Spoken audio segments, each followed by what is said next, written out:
Greetings, sunshines and sunnies. It is I, Queen J Lotus Pimp Sunkiss, coming at y'all right quick, right fast, maybe, with a reading. I almost said Royale review. No, this time is a Royale reading, okay? And what we're going to be tapping into today is some messages from Hurricane Beryl.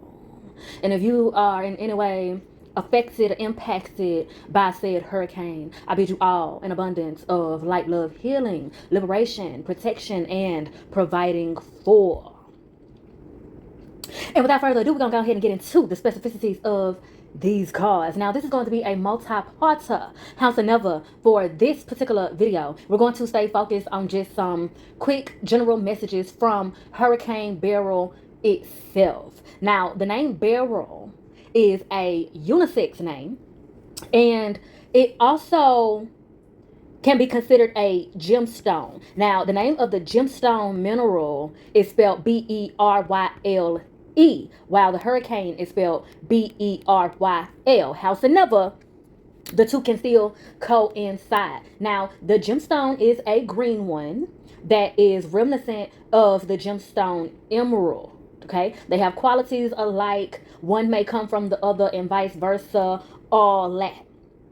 And the symbolisms of the gemstone beryl is to keep demons away, to encourage happiness, increase sincerity, cure laziness, protect travelers, and maintaining youth. And being the fact that it is the color green, we may also infer that it resonates with the heart chakra, which can also coincide with the money frequency as well as the love frequency. Now, from what we know, the hurricane hit the Caribbean areas of Jamaica, the Cayman Islands, and Mexico, as well as Texas. Now, we're going to keep that further in mind for future videos, okay? But just for now, like I said, we're going to focus on some general messages as it concerns these cards from Hurricane Beryl. So I asked, like I said, for just messages from Hurricane Beryl. And we have the Princess of Pentacles. And I am going to be reading the specificities of these cards in correlation, like as they are individually, but also in correlation to all of the symbolisms and background information that I just gave you. So just keep that in mind. Now, like I said, we got the Princess of Pentacles. And if we look at the coloration of this card, we have the color pink, orange, some green in there, toned on over into blue, and we got some hints of purple. Now, this is reminiscent of the way that a hurricane is formed. A hurricane needs the excessiveness of all of the elements: earth, wind, fire, and or heat, and water. So all of that coming together, and if you also look at the coloration of the other cards, the colors correlate. Now, with the Princess of Pentacles being here, it seems as though this hurricane may be a blessing in disguise. I'm hearing and seeing that there are some repairs and necessities, some aids of some sort, some assistance of some sort that the areas of Jamaica, Cayman Islands, Mexico, and Texas have needed for a while, but they have been neglected for a while. And this hurricane coming through has created an urgency and inevitable, making it inevitable for people to have to act, for people in charge and positions of power to have to act and do something about those things now, amongst others. Also, given the fact that this is the Princess of Pentacles, specifically dealing with money, material things, okay, earthly matters, there's some lessons concerning gratitude going on here. Some people had to lose some things in order to realize what they had, and this is going to set them on a path of doing the most to get certain things back and beyond. And this time around, okay, so with that, some people asked for a redo, feeling like they were in the depths of despair, and in some ways perhaps they were, but it wasn't as bad as they were thinking it was. But now it is kind of the material aspect has now reflected the mental environment that certain people were having. So given a lack mentality, and I'm not saying this to be insensitive, I'm saying this as the message that is coming through. God sent this hurricane through to make it apparent of how bad it can actually get. So giving the redo that people asked for and also setting it up for people to gain a greater sense of gratitude as they go through this redo journey, and making it so certain people feel no choice but to pour into a more abundant mindset so that they don't mindlessly and or mindfully manifest despair on themselves and actually end up mindlessly and mindfully attracting more abundance into their lives. So replenishing what was lost and then some, and spreading that abundance, including that abundant mindset to other people. So what seems to be tragic, and what is tragic in certain ways, will create for people to create for themselves lessons on not being consumed and controlled by the circumstances, and taking the energy into their own hands to uplift the morale and the vibration of the universe and their individual surroundings. Because I'm hearing people say that we're not going to be able to get out of this by being consumed by depression, by being consumed by the grief, or being consumed by the feelings of loss. People realizing that they're going to have to snap out of it in order to break free out of it and really rebuild what needs to be rebuilt. Because there's going to be a realization that it's more than just the material things. There's a spiritual restoration that needs to happen. And it seems as though it will happen, and the universe is working in that favor. That being said, we move over to the belief card from the ancient geometric oracle, which has the number 11 on it. So this is divinely designed. This is something that was what's the word? Written in the stars. There's a word for that I can't think of, but basically written in the stars. And I wasn't even thinking about the imagery of the card, which is of a star and has like star type imagery on it. Alignments and gosh, I can't think of any other words, gosh, but y'all get what I'm saying. The astrological alignments of what's written in the stars. Constellation, child, goodness. So yeah, this is divinely designed. This is something that could not be stopped. So if you were affected by the hurricane and you like punishing yourself and feeling like God is punishing you or the universe is punishing you or whatever have you, snap out of that, because this is much bigger than you. This is something that could not be prevented. This is something that was planned long time ago before you were even thought about. Because again, like the message that came out at the very beginning about there being certain necessities required in these places that were affected by these hurricanes that have been necessities for a long time. There have been repairs, assets, elements, things of that nature, resources, laws, tons of things that have been needed in Jamaica, in the Cayman Islands, in Mexico, in Texas, things that have been needed there for a long time, that have gone for a long time being neglected and overlooked, including certain groups of people. Okay? So the divine realm has set this up a long time ago. There was no preventing it. And it had to happen for better and restoration in all of the elemental ways. Okay? Mind, body, soul, earth, wind, fire, water, all of that. Okay? Major restoration had to happen. And Spirit already knew that it would take this in order for it to happen. That being said, going back to the symbolism and meaning of the gemstone Beryl, as it concerns keeping demons away, increasing happiness, protecting travelers, okay? Those particular elements, maintaining youth, curing laziness, all that. There are some things that have been present in these areas for a long time that have needed to be removed. Just as there are some things that needed to be added and restored, there were also some things that needed to be removed, destroyed, broken down, dissolved, that were bringing down the vibration and the quality of these particular areas. And those things needing to be replaced with better things.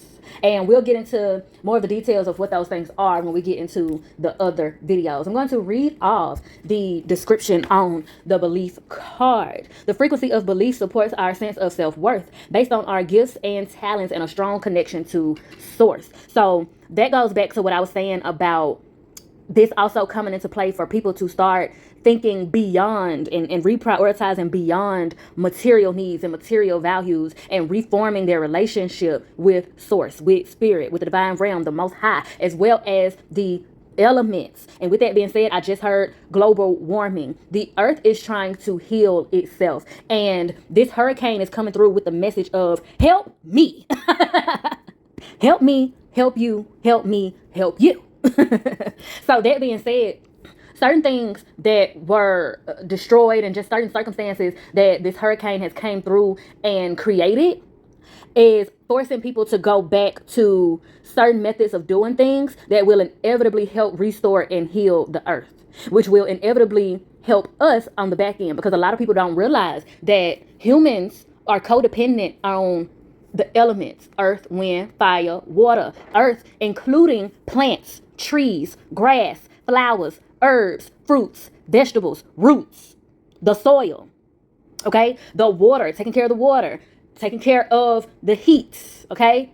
Taking care of the environment, the ecosystem. And like I said, this hurricane has come through to create situations that will force people to go back to certain methods that inevitably help restore and heal the earth, which consequently help restore and heal the people. Because just as we are codependent on the elements of the earth is also codependent on us. And there's a need for the collective to realize and create value in the fact that earth, wind, fire, water, the plants and the elements, the extensions of all of those elements are extensions of God, just as we are extensions of God. So we need to respect and love and restore and heal ourselves and value ourselves as extensions of God, as well as we need to respect, value, heal, and love the elements of the earth, the elements of our universe as extensions of God. Woo of the child. Now we're going to go ahead, not to mention that card is purple, which is of the crown chakra, which represents the divine realm, your relationship with the divine realm, how they talk to you, how we talk to it, okay? Now, segueing on down to surrender to the divine, which is from the moon oracle deck. Surrender to the divine, full moon. And with this card, I hear the quote, nature does not knock, nor does it intrude. So this is letting me know that the hurricane has come through to establish and evoke a collective ego death. Whereas humans tend to get very big in their britches, feeling like we can just control everything and we own and possess everything, when it is a co-collaboration. Like I said, we are codependent on the earth, and the earth is codependent on us. Okay? So, going back to the quote, nature does not knock, nor does it intrude. It simply is. And while certain things can't be controlled, if we respect the earth will respect us. If we respect nature, nature will respect us. If we take care of nature, nature will take care of us. And I'm hearing that there has been some trickery-dickery-dot going on with certain people, seeming like people in positions of power doing things to disrespect the earth.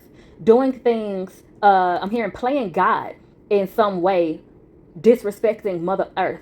And pay attention to the fact that this card is blue. And this hurricane has happened and is going to reveal the results of the hurricane, is going to reveal what those things specifically are and who those people specifically are that have been playing God and disrespecting nature, disrespecting Mother Earth, disrespecting the universe, the environment, the ecosystem. So respectfully, the divine realm and the ecosystem is putting its dick on the table, saying, you're going to stop this. I'm going to show you who's boss. Because yes, you all as human beings, you are powerful, as you are extensions of God. Howsoever, we're going to have to remind you who we are and how this thing goes. Okay? That's what we give it. We can take this back. And we can also create an excess and fuck up your thing. And that makes me think of a particular water deity. I can't think of the name of them right now. But I am going to do a video focusing on messages from specific deities. So just keep that in mind, because I'm just going to brush the surface with this for this video. But what I just said puts me in mind of a particular water deity that has a theme surrounding them concerning they bring rain to restore the soil and to cause growth and cool down excessive heated situations and things of that nature. But if wrath is evoked from that particular deity, they can also cause flooding and wash out all your shit. And it's of the nature of what God giveth, God can take it away. It's of that nature. So surrender to the divine, child, as I've elaborated, and it is also simply stated. We are being ripped out of our ego and reminded that this life, this world, this universe is bigger than us, and that our quality and quantity of life is not only dependent on ourselves as individuals and other human beings that we, are here on the earth with and associate with and have relationships with and all of that, but our quality and quantity of life is also dependent on a lot of things that we disrespect and take for granted, such as the earth, the wind, the sun, the heat, the resources. Because with heat, you get gas, oils. There's some other things that are coming to mind. Again, we're gonna go more in depth into it in other videos. But the water that we drink, water that we use, water that is in the ocean, lakes, ponds, water that we are made of biologically, okay, as well as water that we come from in conception, mothers. We are baked in water in the womb first, okay? So just keep those things in mind as we are wrapping up this video, and as we will get into the specificities of those things in other videos. But again, and just to finalize the wrap up, the universe is coming through to say that y'all gonna respect me one way or another. If I can't have you, nobody will. And a specific message that wants to come through real quick is just something for everybody to think about. How much people disrespect plants and trees. And we get oxygen from those things. They get carbon dioxide, I believe it is, from us, but we get oxygen from them. Okay, it's a codependent relationship. They can't survive without us, and we can't survive without them. So we need to respect those extensions of the earth. Oh, so much. We are made of water. We need water. We need to respect the water and replenish the water. Okay, so that the water can respectfully replenish us. If we pollute all of the water sources and take for granted the water sources, how are we going to survive? How will we have a good quality and quantity of life? Okay. Also, and this is bringing to mind the many videos that I keep seeing of people disrespecting and humiliating animals. Granted, there are certain animals that humans are able to eat and that are put in place for humans to eat for survival if needed. But when you add insult to injury, disrespecting the animals, and you're already killing them, you're already, taking their lives to build on your own life, right? Why do you need to make videos? Why do you need to do the most? And what I mean by make videos is that I see people making videos, making light of making the animals comfortable and all of this other stuff, and it's giving humiliation rituals. Like you're not taking into consideration that these animals have a bigger purpose than you just eating them and using them as a joke in little tormenting projects. Not to mention the many factories and people who just disrespectfully unalive the animals and take them through disrespectful, horrid processes, filling them up with chemicals and all of this other stuff, disrespecting God's creatures. Okay, so they're sending that message through real quick, right fast, just for people to think about, and also to keep in mind that certain things are going to be exposed as a result of the results of the hurricane. Okay. And with all that being said, child, if I do say so myself, honey, I have milked this cow dry. And I'm thoroughly appreciative of the exchange of vibes. And if you're feeling synchronized, please do me a divine design and like, share, and subscribe so that you can be one of the first to be back through these queenly quarters for the next time. And be sure to bless my comment section with your questions and conversations. And as always, I bid you in all ways like love, healing, and liberation. Emphasis on liberation. Mwah.